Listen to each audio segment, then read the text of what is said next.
देखिए सबसे पहले मैं बताता हूँ आपको मैपिंग के बारे में। मैपिंग था, बीच में कुछ पढ़ाया था और पूरी तरीके से पिछले क्लास में नहीं हो पाया था, तो मैं आज मैपिंग के बारे में ही डिस्कस करूँगा, ठीक है? तो मैपिंग क्या है? जैसे हमने बताया था कि mapping is also dependent on 3 level architecture. किससे है डिपेंडेंट? 3 लेवल आर्किटेक्चर से। तो मैंने आपको बोला था, जब 3 लेवल पढ़ाया था, तो उस समय बोला था कि यूज़र यानी कोई भी काम जो क्वेरी करता है, क्वेश्चन करता है, वो किस लेवल पर करता है? एक्सटर्नल, सॉरी वहाँ हम देख रहे हैं, एक्सटर्नल लेवल पर करता है। दिख रहा होगा फिगर? तो एक्सटर्नल लेवल पर क्वेरी करता है और जैसे उसको चाहिए, जैसे कोई स्टूडेंट गया और उसको अपना सारा डिटेल्स देखना है। क्या देखना है? सारा डिटेल्स। तो एक्सटर्नल लेवल पर बैठ के वो क्या करेगा? अपना रजिस्ट्रेशन नंबर और पासवर्ड डालेगा। क्लियर है? अब वो रजिस्ट्रेशन नंबर और पासवर्ड क्वेरी के फॉर्म में पहले किस लेवल पर जाएगा? कॉन्सेप्चुअल लेवल पर, जो एक्चुअल टेबल वहां पर है, सारा डिटेल्स है, क्या साइज है, क्या टाइप है, ठीक है? अब वहां के बाद टेबल तो वहां टेबल फॉर्मेट में बना हुआ है टेबल, लेकिन एक्चुअल टेबल है वो कहां पर है? फिजिकल लेवल, इंटरनल लेवल पर। तो पहले वहां से क्वेरी करने के बाद रिकॉर्ड जो जाता है, क्वेरी जाता है, वो जाता है कॉन्सेप्चुअल लेवल में, टेबुलर फॉर्मेट में। अब जब वहां पर उसको मिल गया कि इस यूजर आईडी और इस पासवर्ड का यूजर है, स्टूडेंट है, तो फिर वो डेटा फेच करेगा कहां से जाके? इंटरनल लेवल से, ठीक है? और फिर इंटरनल लेवल पर डेटा फेच करेगा, फिर वो इंटरनल से आएगा कॉन्सेप्चुअल, और कॉन्सेप्चुअल से फिर आएगा एक्सटर्नल और उसको शो कर देगा कि ये तुम्हारा क्या है? डेटा है। तो इस पूरे प्रोसेस को हम लोग क्या बोलते हैं? मैपिंग बोलते हैं। क्या बोलते हैं? मैपिंग बोलते हैं। क्लियर है? यानी कि कोई भी यूजर क्वेरी करने के बाद वो क्वेरी एक्सटर्नल लेवल पर करता है, वो एक्सटर्नल लेवल है ना, क्वेरी के शक्ल में जाता है कॉन्सेप्चुअल लेवल पर, वो फाइंड करता है कि कॉन्सेप्चुअल लेवल पर वो डेटा अगर मिल जाता है तो वो फिर चला जाता है फिजिकल लेवल पर से डेटा को फेच करता है, और फिजिकल से कॉन्सेप्चुअल और कॉन्सेप्चुअल से फिर एक्सटर्नल पर जाके यूजर को दिखा देता है। That whole process is called mapping. There are two types of mapping. The first is external to conceptual and second is conceptual to internal. अब आप समझ गए कि एक्सटर्नल टू कॉन्सेप्चुअल क्या है। एक्सटर्नल टू कॉन्सेप्चुअल कहने का मतलब होगा कि एक्सटर्नल लेवल पर जो क्वेरी कर रहा है ना, जो पासवर्ड, यूजर आईडी, जो कुछ भी डाल रहा है, वो कन्वर्ट होके कहां पर जा रहा है? कॉन्सेप्चुअल में। That process is called external conceptual. And then after conceptual level के बाद वो कन्वर्ट होके जा रहा है क्वेरी कहां पर? इंटरनल लेवल पर। That process is called conceptual internal map. That's term. चलो पूछो, और क्या पूछ रहा था तुम? हाँ,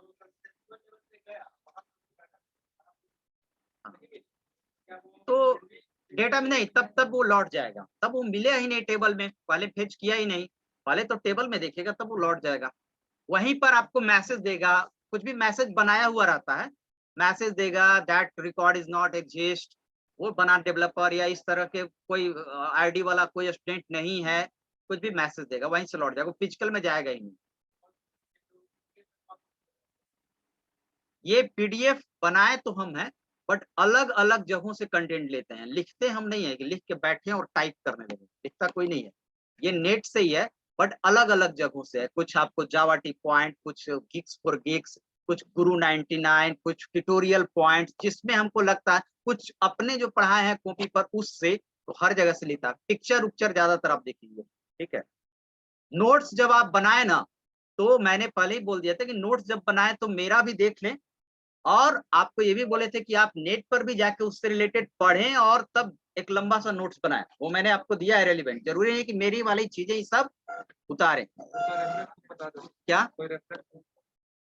रेफरेंस बुक? अभी आपको क्वेरी में बताएंगे, जब प्रैक्टिकल करेंगे ना तब क्वेरी में बताएंगे, ठीक है? इसके लिए अभी काफी है, नेट से पढ़ लीजिए।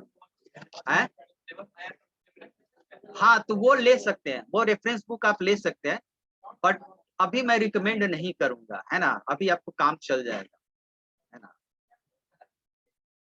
हाँ,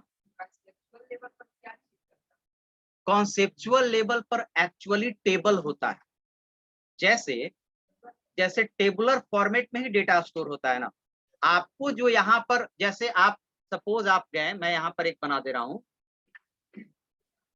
1 मिनट ध्यान दीजिएगा।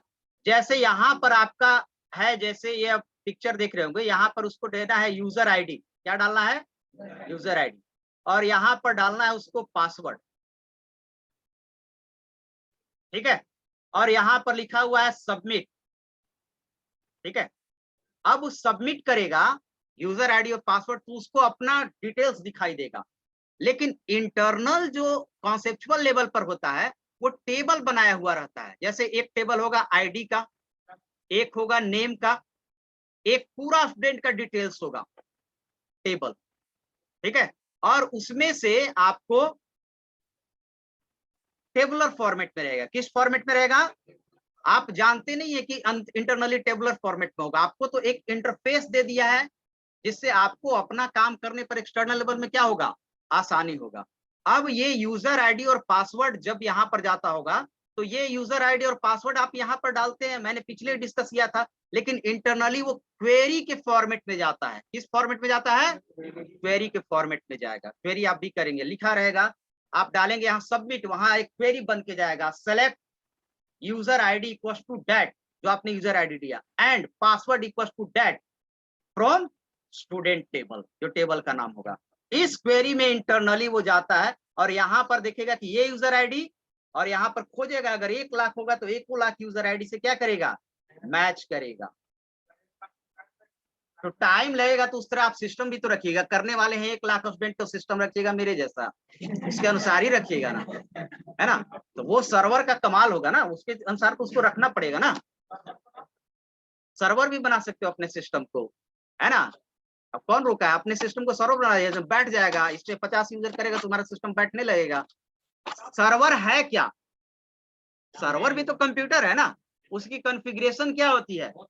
हाई होती है। अगर आप भी सोचते हैं कि मैं भी एक सर्वर बना दूं अपने सिस्टम के, तो बना सकते हो, लेकिन उसमें एट द टाइम कितने लोग फेच करेंगे, डिपेंड्स ऑन योर कॉन्फ़िगरेशन, ठीक है। हाँ, नॉर्मल क्लास के लिए बना सकते हो कि अगर ये है तो सर्वर पर बना सकते हो। जैसे 10 लोग फेच करें, जैसे ऑफिस में है, ऑफिस में अगर हम चाहें कि सपोज ये नेटवर्किंग का पार्ट है, बट तुमने बोला है तो मैं बोल दूं, जैसे ऑफिस है और ऑफिस में प्रिंटर हर जगह तो नहीं रहेगा, और डेटा हर के सिस्टम में तो नहीं रहेगा। तो डेटा को हम लोग एक सिस्टम में रख दिए, और ऑफिस में 50-30 एम्प्लॉई काम करते हैं, और सारा उसी जगह से क्या करेगा? फेच करेगा। तो उसको सर्वर एक सिस्टम भी बना सकते हैं, जिससे 20-25 आदमी काम कर सकते हैं।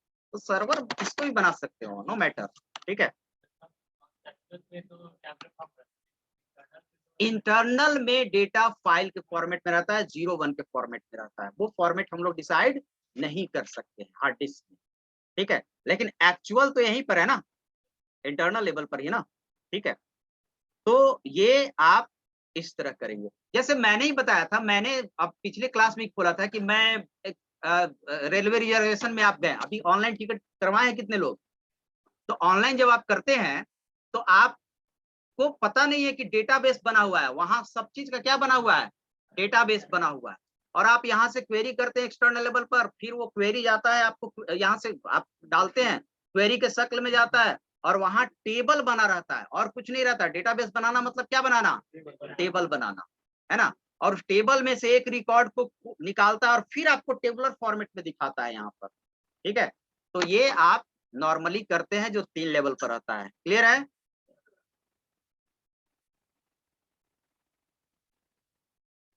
चलिए, तो ये हो गया मैपिंग में। अब एक टर्म आता है, जैसे इसका क्वेश्चन था कि कहीं कहीं आप टर्म सुनिएगा, स्कीमा, ठीक है। एक वर्ड आता है, स्पेलिंग मैं दे दे रहा हूं। ज्यादातर आप डीबीएमएस नेट वर्ड पर पढ़िएगा, डीबीएमएस के टर्म में स्कीमा लिखा रहता है, SCHEMA। Schema word means structure. Schema का मतलब क्या होता है? स्ट्रक्चर। कोई भी चीज का स्ट्रक्चर होता है ना। जैसे अगर बोलिएगा, जैसे मैं बोलूंगा कि एक टेबल बनाना है यहाँ के स्टूडेंट का, तो आप क्या बोलिए, बताइएगा कि पहले क्या स्ट्रक्चर होना चाहिए? क्या स्ट्रक्चर होना चाहिए मतलब क्या? कि उसमें क्या क्या कॉलम्स होना चाहिए, हर कॉलम की क्या साइज होनी चाहिए, हर कॉलम की क्या टाइप होना चाहिए, यही ना स्ट्रक्चर डिफाइन करना चाहिए। क्या नाम रखेंगे कॉलम का, एक का रखेंगे आईडी, कोई सोचेगा कि स्टूडेंट आईडी ही रख देते हैं, कोई फर्स्ट नेम लास्ट नेम, तो ये एक तरह से क्या हो गया, स्ट्रक्चर। डीबीएमएस के टर्म में हम लोग इसी को कहते हैं स्कीमा। क्या बोलते हैं? तो कहीं कहीं लिखा रहता है कि जब आपको टेबल बनाना हो तो सबसे पहले आप स्कीमा डिफाइन करेंगे, यानी कि क्या बात बोल रहा है, स्ट्रक्चर डिफाइन करेंगे। समझ रहे हैं? पीछे बॉय जो लिखा हुआ टोपी, तुम सुन रहा है ना? नहीं, तुम्हारा ध्यान इधर नहीं है, मेरा ध्यान तुम्ही पर है। नहीं नहीं नहीं, तुम्हारा ध्यान कहीं और चल रहा है ना? अभी बातचीत में तुम ये थे इन्वॉल्व थे, तो अभी ध्यान इधर दो, फिर हम पूछेंगे खड़ा करके, ठीक है? तो स्कीमा वर्ड का मतलब क्या है, structure. First of all we define schema of any table, यानी जब आप टेबल बनेंगे तो सबसे पहले उसकी स्कीमा डिफाइन करते हैं, और स्ट्रक्चर का मतलब समझ ही गए, है ना? तो ये टर्म मतलब स्ट्रक्चर होता है, समझ गए?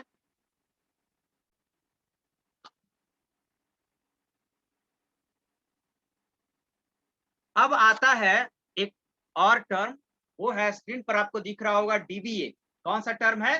डीबीए। डीबीए का मतलब होता है डेटाबेस एडमिनिस्ट्रेशन, है ना? डेटाबेस एडमिनिस्ट्रेशन है क्या? डीबीए इज ए पीपुल और groups of people which governs all database is utmost knowledgeable people of DBMS। यानी कि डीबीए क्या है, मैं अगर सिंपल भाषा में बताऊं तो जितनी भी बड़ी कंपनी होती है उसमें एक डीबीए का पोस्ट होता है, जिसको हम लोग बोलते हैं डेटाबेस एडमिनिस्ट्रेटर। क्योंकि आप जान रहे हैं कि कोई भी कंपनी में आपको डेटाबेस का कॉन्सेप्ट रहेगा ही रहेगा, तो कुछ ऐसा एम्प्लॉय होना चाहिए ना जो पूरे डेटाबेस को क्या करता है, क्या करता है, गवर्न करता है, पूरे डेटाबेस को एडमिनिस्ट्रेट करता है, पूरे डेटाबेस पर उसका क्या होता है, रिस्पॉन्सिबल होता है वो आदमी कि कैसे डेटाबेस काम करेगा। तो आप कहीं भी ऑर्गेनाइजेशन में चल जाएं, बड़े बड़े ऑर्गेनाइजेशन जहां डेटाबेस, जैसे आप पेंशन विभाग में चले जाएं बिहार सरकार, वहां पर आपको क्या मिलेगा, एक पोस्ट, डीबीए का पोस्ट मिलेगा। पूरा डेटाबेस मैनेज करता है, कितने का पेंशन गया, क्या गया, किसी का टेबल करप्ट तो नहीं कर गया है, पूरा वो रहेगा। तो हर सरकारी विभाग में जहां पर है वहां पर डीबीए का पोस्ट रहेगा। बैंकिंग का जहां पर मेन सर्वर है वहां पर डीबीए का पोस्ट रहेगा, जहां पर डेटाबेस का, और बहुत बड़ी पोस्ट होती है डीबीए का, ठीक है? तो इस जगह पर आपको डीबीए का पोस्ट मिलेगा। अब सैलरी कंपनी पर डिपेंड है, अगर तुम डीबीए गए ना तो 1,000 में रख लेगा, और कोई डीबीए है तो 1 करोड़ में भी रखेगा। तो ये कोई ये चीज नहीं है। अब है ना कि वो depends on company, depends on designer, database designer. नहीं, डीबीए एक मेन पोस्ट हो गया, उसके अंदर भी बहुत सारे काम करते होंगे। जैसे ऐसा नहीं कि एक डीबीए रहेगा, अब एक डीबीए रहेगा जो पूरे डेटाबेस पर, अब जैसे पेंशन विभाग में आप चले जाओ तो पेंशन विभाग में सबसे बड़ा काम क्या है, डेटाबेस का ही काम है। जैसे सपोज आप चलेंगे old age pension, old age pension है ना, वृद्धा पेंशन, तो उस ओल्ड एज पेंशन डिपार्टमेंट में आप चले जाएं तो उसमें तो खाली पेंशन का ही है ना, कितना पेंशन गया, कितना आया, पूरा डेटाबेस मैनेज करना पड़ता है। तो डीबीए सिर्फ वहां पर एक ही डेटाबेस का आदमी नहीं काम करेगा, 10-15 आदमी काम करेगा रिक्वायरमेंट के अनुसार, लेकिन मेन जो पोस्ट होगा वो कौन होगा, डेटाबेस में सबसे जो हेड होगा वो डीबीए होगा। अब डीबीए के अंदर 4 एम्प्लॉई काम कर रहा है, उन लोग भी किसकी नॉलेज है, उसके पास डेटाबेस का नॉलेज है। कोई क्वेरी चला रहा है, कोई, अब एक टेबल तो नहीं ना होगा, अलग अलग डिस्ट्रिक्ट का होगा, 10 डिस्ट्रिक्ट का देख रहा है, किस डिस्ट्रिक्ट में कितने लोग, एक डिस्ट्रिक्ट में ही कम से कम 1 लाख लोग होंगे पेंशन भोगी, तो पूरा देखना पड़ता है ना, तो उसके अंदर बहुत सारे लोग काम करें। लेकिन डीबीए होगा जो क्या होगा, मेन पोस्ट होगा, हेड पोस्ट होगा डीबीए, समझ गए? तो डेटाबेस एडमिनिस्ट्रेटर इज इंडिविजुअल और person responsible for controlling, maintenance, coordinating and operation of database management system. यानी कहा जाए कि ओवरऑल पूरे डेटाबेस को क्या करेगा, हेड करेगा, ठीक है? वो एक आदमी भी हो सकता है और एक से ज्यादा आदमी भी हो सकता है, डिपेंड्स ऑन कंपनी। कंपनी कहता है कि नहीं तुम लोग दोनों डीबीए रखोगे, एक के भूते के बात नहीं है, तो वो डिपेंड्स ऑन कंपनी। और अब इसलिए जो डीबीए होगा वो क्या होगा, डेटाबेस का क्या होगा, जानकार होगा, ठीक है? they are responsible and in change for authorizing access to database, coordinating capacity, planning, installation, monitoring, मतलब हर काम करेगा डीबीए जो आपको डेटाबेस से रिलेटेड है ना। काम वो नहीं करेगा, काम वो क्या करेगा, करवाएगा, लेकिन उसके पास हर एक चीज की क्या होगी, ऑथोराइजेशन होगी। ठीक है, सबसे पहले है डिसाइड हार्डवेयर, पहला पॉइंट देखिएगा, डिसाइड हार्डवेयर।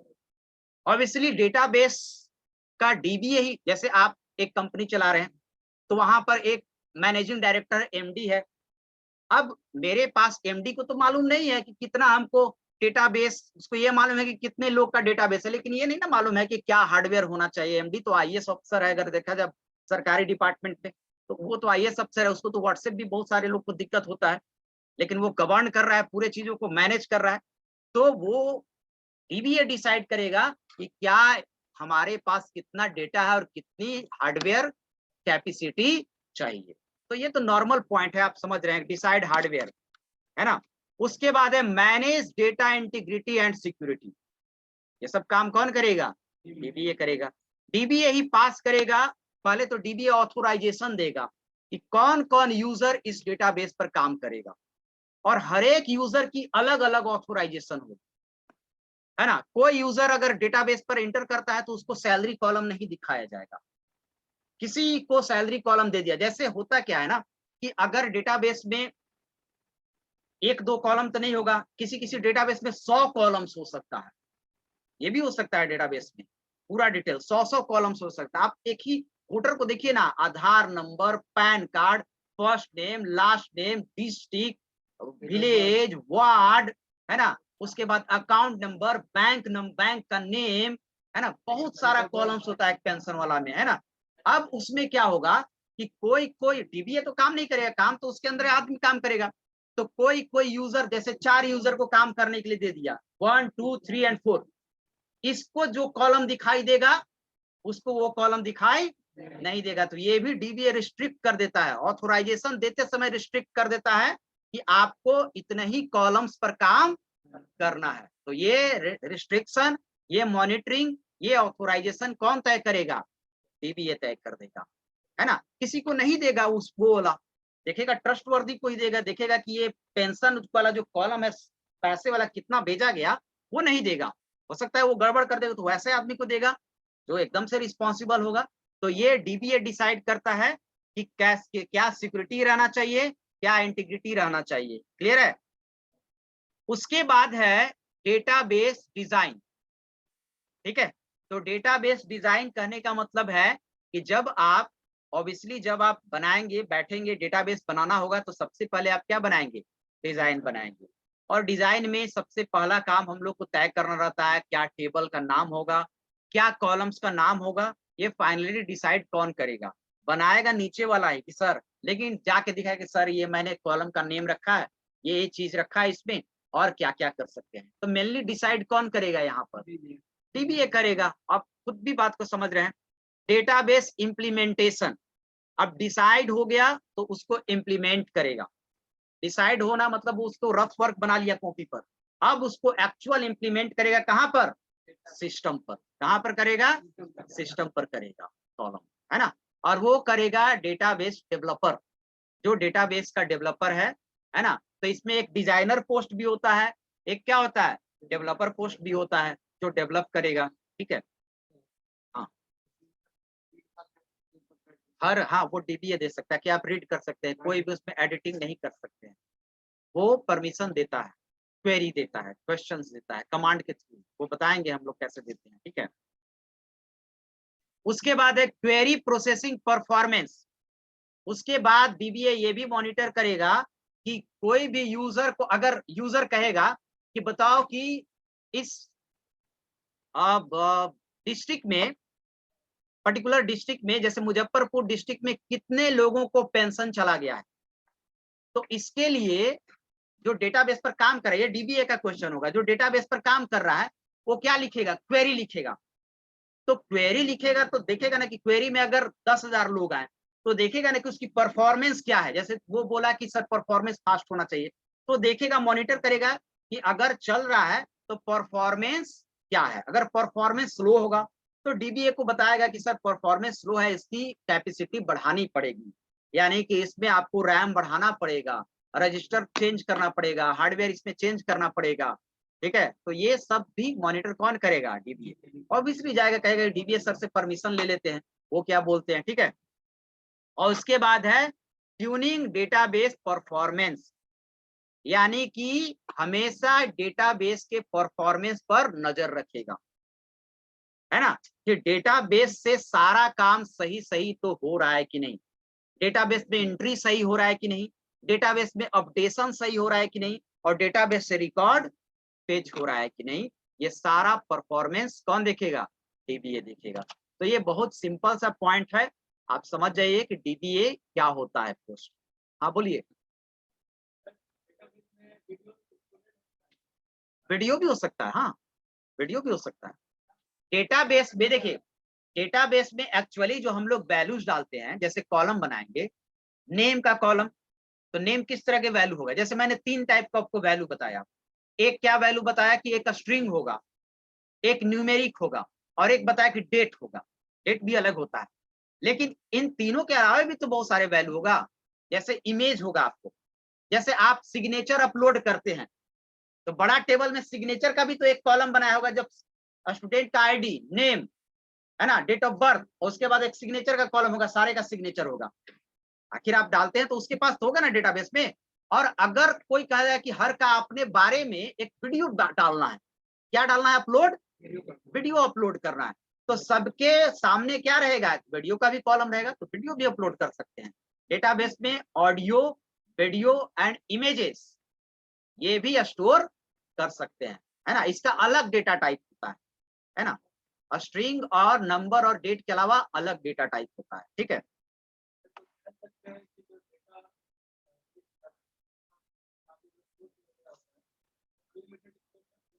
हाँ, अनलिमिटेड बहुत काम है डेटाबेस का। डेटाबेस पर जिसकी पकड़ है उसकी अच्छी काम है ना। डेटाबेस पर लेकिन जानकारी होना चाहिए इस तरह के डिपार्टमेंट में। चलिए, तो ये समझ गए आपको यह डायग्राम, सॉरी यह डायग्राम कर रहे हैं, डीबीए समझ गए, डेटाबेस एडमिनिस्ट्रेटर, ठीक है। आप अब समझ जाएंगे, कोई कहेगा कि डीबीए के पोस्ट पर काम करता है तो आपको समझ में आ जाना चाहिए कि डीबीए का पोस्ट क्या है। चलिए, अब आते हैं, और अगला है ई आर डायग्राम। क्या है, ई आर डायग्राम। इसको हम लोग बोलते हैं एंटिटी रिलेशनशिप डायग्राम। हमने पिछले क्लास में ही आपको एंटिटी का मतलब बताया था। एंटिटी क्या होता है, डीबीएमएस के टर्म में भी हम लोग बताया था कि डीबीएमएस में एंटिटी किसको कहते हैं। कोई बता सकता है एंटिटी किसको कहते हैं, नोट, नोड को, नोड क्या है डिफाइन करें, जैसे हमको यहाँ पर डिफाइन करो एक तरह से एंटिटी क्या होगा। पीछे कोई बता सकता है एंटिटी, हाँ ये ठीक है। हाँ बताओ जी, तुम हाथ उठाए हो, बताओ व्हाट इज एंटिटी।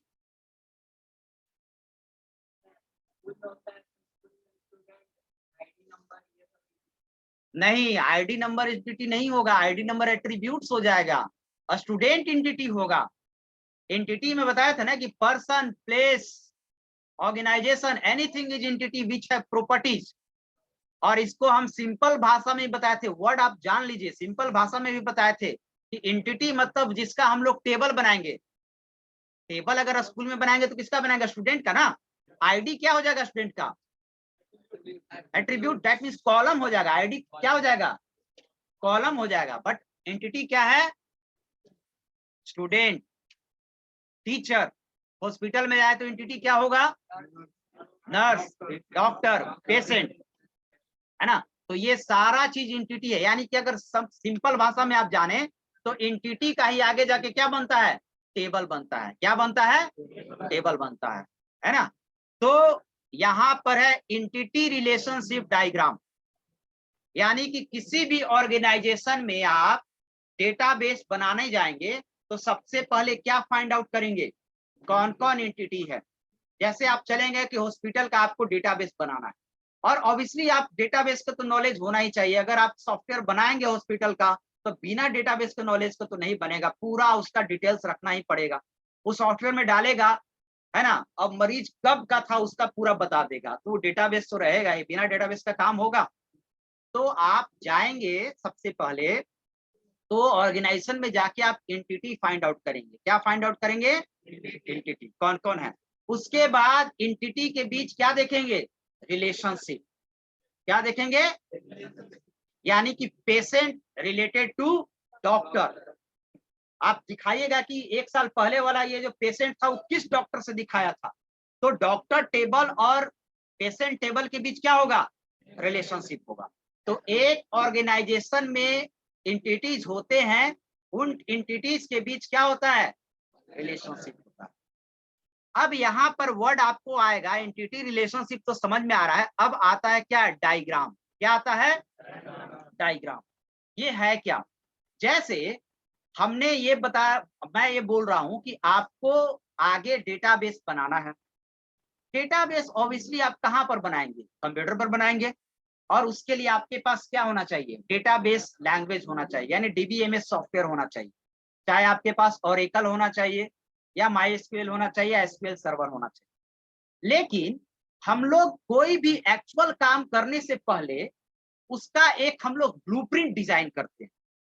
क्या डिजाइन करते हैं? ब्लूप्रिंट समझते हैं ना, जिसको हम लोग हिंदी में खाका कह सकते हैं, नक्शा कह सकते हैं। ठीक है, जैसे एक्चुअल आप घर बनाते हैं तो उसके पहले आप क्या बनाते हैं? नक्शा बनाते हैं।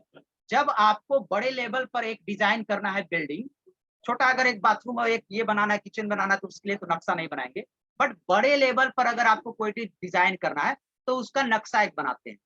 आर्किटेक्चर लोग नक्शा बनाता है, और उसी नक्शा को फॉलो करके हम लोग एक्चुअल एक क्या बनाते हैं? घर बनाते हैं, फिजिकल। तो नक्शा एक्चुअल घर नहीं है। नक्शा बना देने से, आर्किटेक्चर बना देने से आपको आगे जो मेन वर्क करना है उसमें क्या हो जाता है? आसानी हो जाता है। तो ईआर डायग्राम भी आपका डेटाबेस का वही नक्शा है। क्या है? नक्शा है कि बड़े हाँ, तो स्कीमा वही हो गया, स्ट्रक्चर डिफाइन करना। बड़े लेवल पर जब आप डेटाबेस बनाएंगे तो सबसे पहले डायरेक्ट कंप्यूटर लेके नहीं बैठ जाएंगे, तुरंत बनाने लगे, हाँ ये एम्प्लॉई है, ये है टेबल, ये नहीं ना। आप उसके लिए एक नक्शा बनाएंगे, और नक्शा बनाने में भी दो तरीका होगा। एक होगा रफली कर दिया, अच्छा एम्प्लॉई टेबल है, अच्छा ये टेबल है, तब वो नक्शा बनाना नहीं ना होगा। तब तो कोई घर के नक्शा बना देगा, तब वो आर्किटेक्ट पढ़ाई क्यों पढ़ेगा? उसका एक क्या होता है? क्राइटेरिया होता है। नक्शा बनाने में हम लोग क्या यूज करते हैं? सिंबल्स। क्या यूज करते हैं? और हर एक सिंबल्स का अलग अलग मीनिंग होता है। ऐसा नहीं कि ये हो गया घर, ये हो गया, सब में गोला ही खींच रहे हैं, वो चीज नहीं होता है। हर एक चीज में जब आप आर्किटेक्ट लोग नक्शा बनाता है तो हर एक चीज का सिंबल होता है। वो दूसरा आर्किटेक्ट देखते ही पहचान जाएगा कि यहाँ पर ये बाथरूम है, यहाँ पर एक कॉरिडोर है, यहाँ पर ये ड्राइंग रूम है, उस नक्शे को देखकर ही पहचान जाएगा, वहां गोला गोला नहीं होगा। तो यहाँ भी ईआर डायग्राम में एंटिटी के बीच रिलेशनशिप कैसे बनेगा, एक पूरा टेबल कैसे बनेगा, एक पूरा डेटाबेस कैसे बनेगा, इसके लिए हम लोग एक डायग्राम बनाते हैं। उसी डायग्राम को हम लोग क्या बोलते हैं? ईआर डायग्राम बोलते हैं। क्या बोलते हैं? ईआर डायग्राम बोलते हैं। ठीक है, जैसे अगर आपने प्रोग्रामिंग पढ़ा होगा तो आपने पढ़ा होगा फ्लो चार्ट। फ्लो चार्ट पढ़े है ना? अच्छा, इसमें नहीं पढ़े, प्रोग्रामिंग में ज्यादातर बीसी वाला को आता है फ्लो चार्ट। ठीक है, तो यहाँ पर कोई भी काम करने के लिए, डेटाबेस पर काम करने के लिए हम लोग को पहले क्या बनाते हैं? नहीं, ईआर डायग्राम। यहाँ पर क्या बोलेंगे? ER diagram. तो ER diagram stands for entity relationship diagram, also known as ERD. ठीक है, is a diagram that displays the relationship of entity.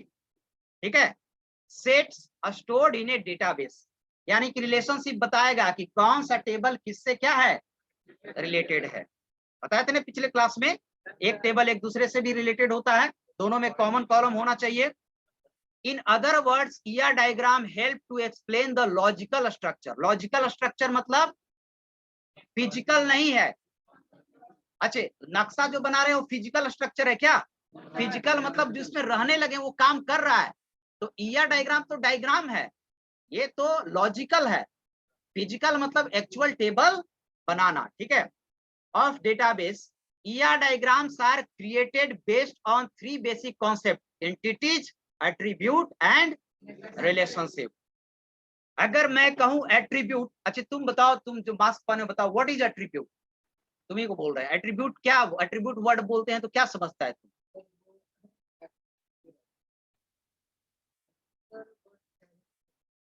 नहीं यार, ये नहीं समझोगे ना, एट्रीब्यूट बोल देंगे ना, यही देखो वर्ड मीनिंग नहीं समझोगे ना, हम समझ गए कि तुम कंफ्यूज हो। हम जो ये लाइन पढ़े ना, आधा लोग समझ गए कि कंफ्यूज होगा। ये लाइन हमने पढ़ा कि ER diagram contain different symbol that you, यहाँ पर कहा था ER diagrams are created based on three basic concept: entities, attribute and relationship. ये एट्रीब्यूट आया होगा उसके दिमाग से उड़ गया होगा। तो जब तक आप वर्ड मीनिंग नहीं ना समझोगे बाबू, घर पे पता है ना, घर पे जाके तुम नहीं पढ़ रहे हो। हम जो पढ़ा रहे हैं टर्म ना एट्रीब्यूट, वो नहीं पढ़ रहे हो, नहीं पढ़ रहे हो तो मेरे से बकने से काम नहीं चलेगा। थ्योरी पार्ट है, एक बार पढ़ना पड़ेगा। अब एट्रीब्यूट का मीनिंग ही नहीं जान रहे हैं तो क्या समझेंगे, हवा में उड़ जाएगा ये सेंटेंस। हम समझ रहे हैं, हम समझ जा रहे हैं, आपको जो पढ़ा हुआ है एट्रीब्यूट का मीनिंग वो तुरंत समझ जाएगा क्या होगा। पढ़ना पड़ेगा, ऐसे नहीं काम चलेगा। अगले दिन पूछना पड़ेगा, पढ़ना पड़ेगा। लगातार बोल रहे हैं ना तो कुछ समझ में, थ्योरी पार्ट है, इसको एज्यूम करना है। एट्रीब्यूट मैंने कितनी बार बताया कि ये सब वर्ड है। एट्रीब्यूट क्या होता है तुम बताओ? Yes, column. डॉक्टर है तो डॉक्टर एंटिटी हो गया। अगर बोल देंगे डॉक्टर का एट्रीब्यूट बताओ तो बस ऐसे किए रहेगा। क्या होता है एट्रीब्यूट? डॉक्टर का एट्रीब्यूट क्या होगा? डॉक्टर का आईडी होगा, डॉक्टर का नेम होगा, डॉक्टर का क्वालिफिकेशन होगा, डॉक्टर का टाइमिंग होगा, डॉक्टर का स्पेशलाइजेशन होगा उस हॉस्पिटल में।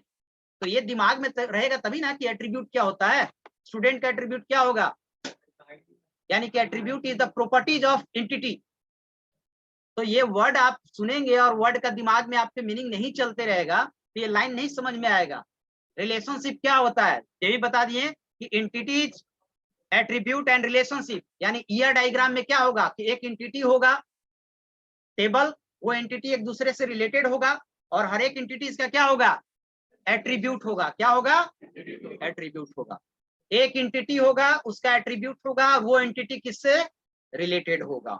यही चीज होता है ना। आप अगर बैठ जाओ, बैक में जाए तो अगर मैं यहां पर दिखाना चाहूं तो एक एट्रीब्यूट एंटिटी है स्टूडेंट, उसका एट्रीब्यूट है आईडी, नेम, फोन, डीओबी।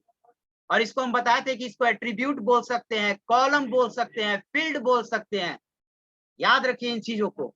और इसका क्या है? एक दूसरे से रिलेशन है। किस टेबल से? Text courses. ठीक है क्या? हाँ, टेबल भी बोल सकते हैं। टेबल है, स्टूडेंट क्या है? टेबल है। टेबल बोलिए, एट्रीब्यूट बोलिए, और एक और नाम बोले थे टप्पल। यार टेबल को नहीं बोलते हैं। फिर बात कर रहा है रो, फालतू वाला बात, समझ नहीं रहा है चीजों को। टेबल को हम लोग किस नाम से जानते हैं? आरडीबीएमएस में किस नाम से बताए थे? रिलेशन। आप याद नहीं करेंगे, नहीं पढ़ेंगे, नहीं समझ में आएगा। फिर हम आके यहाँ पर बोलेंगे और हम तैयारी करके आएंगे, पढ़ाएंगे, निकल जाएंगे। आपको ये भी टर्म नहीं पता है कि टेबल को हमने बोल, आपने कितने लोग कॉपी पर नोट किया और लिखा कि टेबल को ही करते, फिर दूसरे दिन जाके पढ़ा? ऐसे कैसे होगा? हम बोल देंगे रिलेशन है एक दूसरे। अब समझ ही में नहीं आ रहा है कि रिलेशन किसको कहते हैं। क्लियरली मैंने बोला था कि आरडीबीएमएस में टेबल को रिलेशन कहते हैं, वहीं पर आपको बाइफरकेट कर देना चाहिए। तो ये वर्ड हम रोज बोलते रहेंगे, रिलेशन, एंटिटी, और उसी वर्ड में आप उलझे रहिएगा। तो ये उलझन कौन दूर करेगा? हम रोज बकते रहे कि जाके आप घर पे उस पर 5 मिनट ध्यान दीजिएगा। अच्छा टेबल को क्या क्या सर ने बोला था? टेबल बोला था, एंटिटी बोला था, आरडीबीएमएस में उसी को रिलेशन बोलते हैं। एट्रीब्यूट को बोल दिया था कॉलम नेम बोलते हैं, फील्ड बोलते हैं, एट्रीब्यूट बोलते हैं। रो को बोला था टपल बोलते हैं, रो बोलते हैं, रिकॉर्ड बोलते हैं। तो ये क्लैरिटी जब आप नहीं रखिएगा तब फिर हम वर्ड रिलेशन कभी बोल देंगे, कभी एंटिटी बोल देंगे, कभी एट्रीब्यूट बोल देंगे। इसी में आप उधेड़बुन में रहिएगा। तो पहले क्लियर कर लीजिए। आपको पढ़ना पड़ेगा लगातार। हम कहते हैं कि जितना पढ़ाए ना उतना घर पर आपको कम से कम उतना जरूर पढ़ना है ना। नहीं तो ये भाषण हो जाएगा। फिर एट्रीब्यूट डिफाइन कीजिए, ये डिफाइन कीजिए, और फिर यहाँ पर तो निकल जाएगा। जब आप जब जाइएगा एक्चुअली ऑफिस में, काम तो सबको करना है ना, तो यहाँ तो कुछ नहीं बोलेंगे। ऑफिस में जब आप काम करेंगे और ऑफिस में आप जाएंगे तो मेन लानत मनानत ऑफिस में होता है। यहाँ तो कुछ नहीं होता। हम डांट देंगे यार, ये हो देंगे, तो होगा। ऑफिस में कहाँ से पढ़ के आ जाए? फालतू आदमी, बकवास आदमी है। इसको कुछ बुझाता है, बुझाता होगा तो वो आपको डिमोरलाइज करेगा ऑफिस में। और उस समय क्या कीजिएगा? आप बोल नहीं सकते क्योंकि दूसरा दिन से पैसा आना बंद हो जाएगा। एक बार पैसे की लत लग चुकी है ना, होता है ना। क्योंकि एक बार आप कमा, शुरू बार तो लगेगा पैसा के लिए हम छोड़ देंगे, जब 1 महीना 2 महीना कमा लीजिएगा, जब पॉकेट में पैसा आ गया, खर्च करने की आदत हो जाएगी, तब आप मजबूरी में छोड़ भी नहीं सकते हैं, आपको सुनना पड़ेगा धीरे धीरे। तो आपको ये चीज क्लियर होना चाहिए, हर चीज आपको पढ़ के और मेहनत करके वर्ड मीनिंग कम से कम याद करके आएगी। क्लियर है? तो आइए अब यहां पर मैं बताऊंगा कि ईआर डायग्राम हिस्ट्री क्या है। ईआर डायग्राम को, ईआर डायग्राम देखिए, आपको थोड़ा सा हम दिखा देते हैं, एक देखने के लिए दिखा देते हैं। मैं एक ईआर डायग्राम बनाया हूं, ये ईआर डायग्राम आपने देखा है जो स्क्रीन पर दिख रहा है कहीं पर? ये फ्लो चार्ट नहीं है यार, फ्लो चार्ट नहीं पढ़े होगे तो कुछ भी फ्लो चार्ट ही बोल दोगे, फ्लो चार्ट अलग चीज होता है। हाँ, यूज होता है, अलग चीज होता है ना। लेकिन ये ईआर डायग्राम, इसको समझाएंगे। आप देखिए, यही जब टेबल बनाएगा ना, पहले जैसे ये नक्शा हो गया, और जब टेबल बनाने वाला होगा उसको बनाने में आसान होगा, उसको तुरंत समझ गया कि कितना टेबल हमको बनाना है, एंटिटी कौन कौन है, student, course, lecture and subject, और ये सब कॉलम नेम है। क्या है ये सब? झट झट बैठेगा कंप्यूटर पर, वही नक्शा देख के बना देगा डेटाबेस।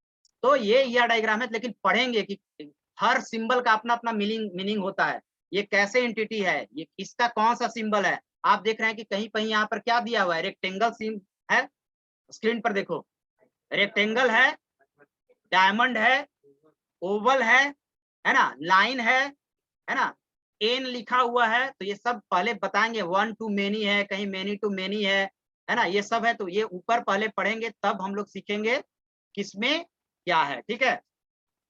तो ईआर डायग्राम को डेवलप किए थे, आपको कौन डेवलप किए थे? पीटर चेन, 1971 में। आपको ईआर डायग्राम से क्वेश्चन एक आता है, व्हाट इज ईआर डायग्राम, और एक बना देगा कि आप बैंकिंग सिस्टम का एक ईआर डायग्राम बनाइए। तो आपको बनाना पड़ेगा सोच के कि कौन कौन अपने हिसाब से सब अलग अलग तरीके से बनाएगा, ये क्वेश्चन पूछता है। एक बैंकिंग का क्या बनाइए, ईआर डायग्राम बनाइए। आप स्कूल मैनेजमेंट का ईआर डायग्राम बनाइए, रेलवे रिजर्वेशन का ईआर डायग्राम बनाइए। तो ईआर डायग्राम बनाना भी, आपको जानते हैं कि मिस्त्री से ज्यादा दिमाग वाला कौन रहता है? आर्किटेक्चर रहता है ना, आर्किटेक्ट। तो ईआर डायग्राम ही मेन डेवलपर है, डिजाइनर है, वही दिमाग खपाया है कि किससे कहाँ होगा। वो तो थोड़ा सा पढ़ लिया, वो डेटाबेस जाके बैठ के बना दिया, ये कॉलम होना चाहिए, साइज होगा, सब कौन बना के दे रहा है? डायग्राम बनाने वाला। सब चीज मेंशन उसमें रहेगा कि ये कॉलम रहेगा और ये चीज क्या रहेगा, एक दूसरे से क्या रहेगा, रिलेटेड रहेगा। तो यहाँ पर मेन जो रहेगा वो कौन रहेगा? ईआर डायग्राम डिजाइन करने वाला। ठीक है?